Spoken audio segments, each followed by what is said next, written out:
समझो मेरी बात तुम, कि मीरा में ये ताकत थी कि राणा के महल में से नीचे उतर के स्ट्रीट पे नाच सकती थी। अब ये डांडिया होने लग गए करके अपन नाचे, वो कथा दूसरी है। बाकी कोई भी सद घर की, अच्छे घर की औरत को स्ट्रीट में नाचने की हिम्मत नहीं है, नहीं है हिम्मत। तो लांबा साथे टूको जाए, मरे नहीं तो मांदो थाए, वो वाली चक्कर हो जाए ना। तो मीरा को अपन, मेरे को एक ने कही कि मीरा पे तुम लेख लिखो कि मीरा आदर्श नारी थी। मैंने कि आदर्श नहीं थी, बाकी सब थी। मैंने लेख ही यह बात को लिखी कि मीरा कभी आदर्श कोई की नहीं हो सके। कोई के बाप ने इतनी शेर सूट खाई नहीं है कि मीरा जैसी लड़की पैदा कर सके। राणासु ब्याह के स्ट्रीट में नाचे, पग घुंघरू बांध मीरा नाची, कोई साधारण बात है? अपने घर की औरत नाचे, जहर नहीं दे तो करे क्या वाकू? तो वाकू परवाह नहीं हती, यार रहस्य को समझो। वाकू परवाह नहीं हती रानी होने को खटका वाके सत्वाभिमान नहीं है। तो कौन नहीं नाचे? जामे रानी होने को सत्वाभिमान होए तो मैं रानी हूं। वो तो शादी भाई तब भी ये कर रही थी कि ये मरने वाले राणा से मेरी शादी ऐसी कराई कि वाके कारण मुझको विधवा न पड़े। मैं तो कृष्ण से शादी करी भई थी ऑलरेडी, मेरे पे अत्याचार क्यों हो रहे हो कि मरने वाले से मेरी शादी करा रहे हो? मैं तो अमर से ब्याही भई हूं, ऑलरेडी शादीशुदा हूं। अब वाकई ये जो प्रोग्रामिंग है मेड़ता में वाके बाप ने कर दी, वो कोई साधु ने कर दी, कई तरह के वहां में कंडीशनिंग कौन ने करी भगवान जाने। पर जो भी कुछ होए, पर ये जो वाको भाव हतो, वो भाव फिक्सेशन को भाव हतो और नॉर्मल नहीं हतो। अपन भी वाको एबनॉर्मल कहेंगे, एबनॉर्मल पर डिरोगेटरी सेंस में नहीं कहेंगे। एबनॉर्मल अपन वाको कहेंगे पूरी प्रशंसा के अर्थ में कि भाई ये नॉर्मल आदमी को काम नहीं है, ऑर्डिनरी आदमी को काम नहीं है कि मीरा बन सके। या रहस्य को अपने समझ पड़े। ऐसे अपने यहां कई भगवती मिल जाएंगे कि जो मीरा की तरह चालू खाता की भाषा में कहना हो तो आधे पागल हो। ऐसे आधे पागल कई भगवतियों में कि उनको समझाने जाओ तो समझ नहीं आवे, क्योंकि उनको सत्वाभिमान कोई एक ऐसा जोर पकड़ गए हुए है। वो लिंक सब वहां है, सत्वाभिमानानुकूल अंगीकृति को। वो जब तुम्हारी अंगीकृति वाह तरह से नहीं भई है तो वाकी कॉपी करने के कितनों भी वो आइडियल हुए, वाकी कॉपी करने की अपने को जरूरत नहीं है। तुमको अपने नेचुरल हेल्दी जो सत्व है तुम्हारो, जो तुम्हारे भीतर बोल रहे हो है, वह सत्व को तुम इंट्रोस्पेक्ट करो, वह सत्व को अपने भीतर पहचानो, देखो, और वह सत्व को पहचान के वाक्य अनुकूल जो कृति है वो तुम्हारो स्वधर्म है। और वह सत्व के प्रतिकूल जो कृति है वो कोई भी फिक्स तो नहीं होएगो, कंटिन्यूअसली पेंडुलम की तरह चलते रहेगो। और एज एंड व्हेन जब जा तरीके को सत्व को आवेश प्रबल होगा, वह तरह से तुमको अपने स्वधर्म को निर्धारण।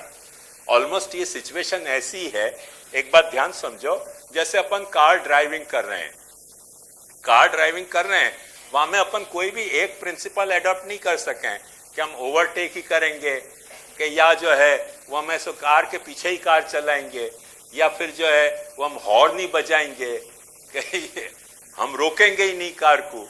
सारे ऑप्शन तुमको अपने पास खुले रखने पड़ेंगे यदि तुमको ट्रैफिक में कार को ड्राइव करनी है। कि कभी हॉर्न भी बजाना पड़ेगा, कभी तुमको सडनली ब्रेक भी लगाना पड़ेगा, कभी कोई गाड़ी को ओवरटेक भी करना पड़ेगा, कभी कोई गाड़ी के पीछे भी चलना पड़ेगा। मोस्ट ऑफ द ट्रैफिक की अव्यवस्था क्यों हुए? क्योंकि आदमी अपनी धीरज खो दे है और ओवरटेक करने जाए करके वो सिंगल लाइन के बजाय डबल लाइन हो जाए, वैसे ही सामने से भी डबल लाइन हो जाए और फिर सब जाम हो जाए ट्रैफिक। तो वो अपने को अधिकार नहीं है एज ए डिसेंट ड्राइवर कि व्यर्थ में अपन ट्रैफिक जाम करके फिर खुद दुखी हुए हैं।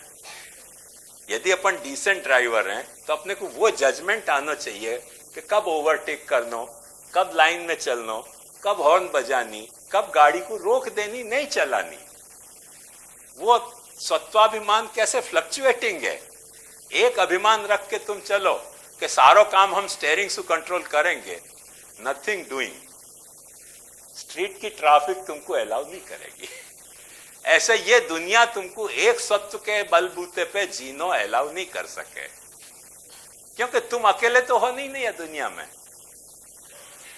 तुम या दुनिया में अकेले नहीं हो, और तुम्हारो कोई अकेलो कोई सत्व नहीं है, कई तरह के तुम्हारे सत्व हैं।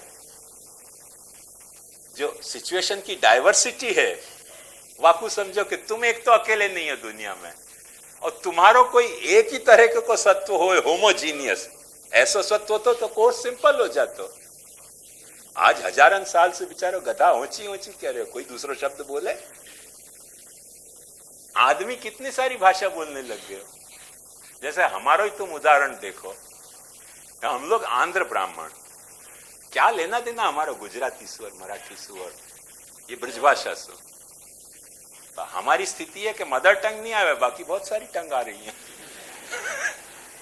जो नहीं आ रही है वो मदर टंग हमको। गधा ने बदली अपनी भाषा, मदर टंग नहीं बदली। वाकु चाहे यहां रखो बंबई में तो मराठी नहीं बोलेगा। कभी गधा ऐसे नहीं कहेगा कि दाएं मारना बाएं मारना, सीधे मार देना, बैक मारो। गधा कभी नहीं कहेगा। थोड़े दिन बंबई में आ जाए ना, वो दाएं मुड़ो बाएं मुड़ो कहना बंद कर दे। जब भी पूछो कहां जाना, अरे पहले बाएं मार देना, फिर सीधा मार दे। अरे भाई मार खाए, हर बंबई के आदमी में मारा चल रही है ना, तो मुड़ने को वो मारना समझे, टेलीफोन मार देना। क्या है मार है? सब चीज मार देना। आदमी क्या है, भीड़ के मारे हिंसक हो गया है, मारा मारी चल रही है, तो हर बात में मार देना सूझे। मुझको तो मैंने ऐसे हिंदी गुजराती भाषा में भी होगी, आंख मारना, पर कहीं लड़की मार देना, लड़का मार देना, वहां मतलब शादी ना हो जाए, ये डर लगे। जहां तरह की आज भाषा अपनी चल रही है, वहां में बोले क्या करे, एक लड़का मार दिया। तुमने क्या किया, एक लड़की मार दी। अरे भाई आदमी घबरा जाएगा, मार दिया मतलब क्या? मार देना कोई ब्रह्म की तरह कॉमन हो रहे हो आज अपनी लैंग्वेज में, वोकेबलरी में। तो ये क्या है, भाषा बदलते आदमी। अभी मैंने यूपी के एक भैया से पूछी कि भाई टैक्सी ड्राइवर हो, तो वो भी दाएं मारो बाएं मारो करे, तो मैंने अपनी हिंदी ऐसे बोलते हैं क्या? कहाँ के हो? उनके आजमगढ़ के। उनके आजमगढ़ में ऐसे बोलते? अरे बोले जाने दीजिए पंडित जी, क्या करें, बंबई में तो बंबई की भाषा बोलनी पड़ेगी। नहीं, ठीक बात है। तो गधा को तुम गुजरात में रखो कि महाराष्ट्र में रखो कि तमिलनाडु में रखो, कभी भाषा नहीं बदलेगा, ऊंची ऊंची बोलेगा। स्वधर्माचरणम शक्य विधर्माच निवर्तनम इंद्रियाश्व विनिग्रह सर्वथा न त्यजेत त्रयम्, कभी नहीं छोड़े। मनुष्य की है खासियत, क्योंकि कर्तुम अकर्तुम अन्यथा कर्तुम मनुष्य समर्थ है। तो अपन की नई भी भाषा हो तो अपन एडॉप्ट करके बोलने लग जाए, मार देना। या रहस्य को अच्छी तरह से समझोगे ना, तो वो पता चलेगा कि अपना जो सत्व है वो कैसे पेंडुलम की तरह हिलतो भयो सत्व है। और वहां में फिक्सेशन कोई रोग भी हो सके है, फिक्सेशन कोई आदर्श भी हो सके है, फिक्सेशन जो है वो कोई लैकिंग भी अपनी हो सके है कि अपन वो लैक कर रहे हैं, वाकई कारण अपने को जो अवेलेबल है वहां में अपन फिक्स हो गए। तो एक तरीके को या मैं निष्कर्ष निकाल पाना बहुत कठिन है। सो मूल बात जो अपने को समझनी चाहिए वो ये कि स्वधर्म को सेटअप क्या है, विधर्म को सेटअप क्या है, और वाकु अपने को महाप्रभु जी आज्ञा कर रहे हैं कि अपने स्वधर्म को तुम शक्ति भर अनुसरो, विधर्म को तुम सर्वथा त्याग करो, और इंद्रियाश्व विनिग्रह सर्वथा न त्यजेत त्रयम्, ये बात बताई। हाँ, तो ये जो आपने बात समझाई तो अपन ऐसे कर सकेगी, क्योंकि ये वर्णाश्रम धर्म तो महाप्रभु जी के प्राकट्य काल में ही पूरा कोलेप्स भयो तो। हाँ, तो यहाँ जो स्वधर्माचरण को जो बात है मीन्स वर्णाश्रम की, तो वो बात कर रहे सॉरी फॉर इंटरप्शन, तू महाप्रभु जी की बात कर रहे हो है। यक्ष ने यह प्रश्न युधिष्ठिर को पूछो है और युधिष्ठिर द्वापर में कह रहे हो है, द्वापर अंत में, जातिरत्र महासर्प मनुष्यत्व महामति संकराट सर्ववर्णा नाम दुष्परीक्षेति में मति। ये जाति जो फिनोमिना हतो वो सब वर्णन में संकर होने के कारण अब सचमुच में कौन कौन सी जाति को है ये मैं तो नहीं कह सकूं। जो पांडवन को बड़ो राजा तो वाके सेंसिस में वाकू ये नहीं पता चलो कि कौन ब्राह्मण है, कौन क्षत्रिय है, कौन वैश्य, कौन शूद्र है। वो युधिष्ठिर वाह वक्त कह रहे हो, जातिरत्र महासर्प मनुष्यत्व महामति संकरात सर्ववर्णानाम दुष्परीक्षेति में मति। वाक्य बाद महाप्रभु जी 4,500 साल बाद और वो 500 साल बाद अपन। अब बोल क्या कह रहे हो? Sorry for interruption. मैंने आधो खुलासा तो हो गयो पर फिर भी ये कंफर्म करना चाहूँ कि ये जो स्वधर्म को जो निश्चय होएगा, माने अपने स्वत्वसु चिदंशु लेके पुष्टि देह तक, वो अपने व्यक्तिगत अनुसार और अपने स्वत्व के अनुसार ही, बावजूद कोई अपने शास्त्र सु गाइडेड नहीं रहेगा या जमाना में।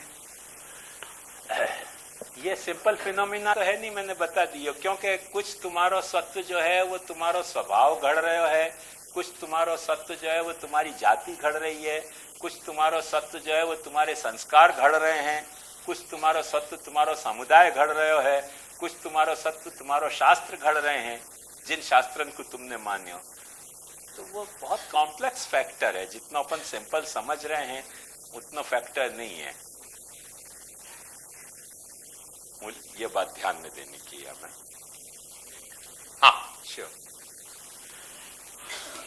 ये कि माइक ऑन। शास्त्र में ऐसे कहिए ना कि विहित आचरण नहीं करे पे भी दोष लगे।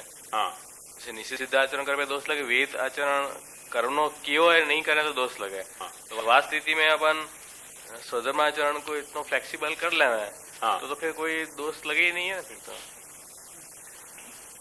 बाबा आपकी बात 100% सच्ची है, पर यही लिए मैंने वो फ्लेक्सिबिलिटी को अवॉइड करने के लिए ये बात लिखी है कि आप या तो सत्वाभिमान रखो मत,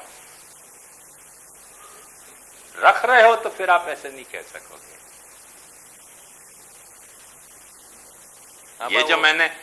ये जो आपको सेटअप बताया है, आपको मुख्य प्रयोजन ही ये है कि यह बात सुन के स्वधर्माचरणम शक्त्या सुनते ही अपने को जो एक फीलिंग पैदा हो रही है कि स्वधर्म की कोई बहुत जरूरत नहीं है, जो बनेगो सो करेंगे, दाई न घोड़ो रम तो जम तो छुट्टो। तो इतनी छूट आपको मिल नहीं रही है, वो बताने के लिए मैंने ये सारा सेटअप बताया है। हाँ, तो वो मुझे ख्याल नहीं आ रहा है। हाँ, वो कैसे छूट नहीं मिल रही है वो ध्यान नहीं आ रहा है। मने वाको जो निकष है वो यही तो है ना कि या तो आप वो अभिमान रखो मत,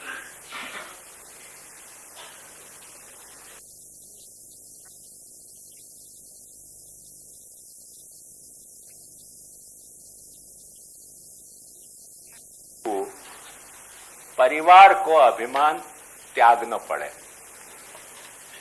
सन्यासी परिवार को अभिमान त्यागे करके परिवार के कोई जन्म मरण को सूतक सन्यासी को नहीं लगे। शास्त्र ने वो कर्म बतायो है वहां कि जब तुम सन्यास लो तब परिवार के अभिमान को त्याग करो। त्याग करने के बाद गृहस्थ को लगे सूतक जन्म मरण को, पर सन्यासी को नहीं लगे। वाको कारण क्या? क्योंकि वाकु वो सत्वाभिमान त्याग के प्रोग्राम में शास्त्र ट्रेन करना चाह रहे हो, है ना? बात चल रही।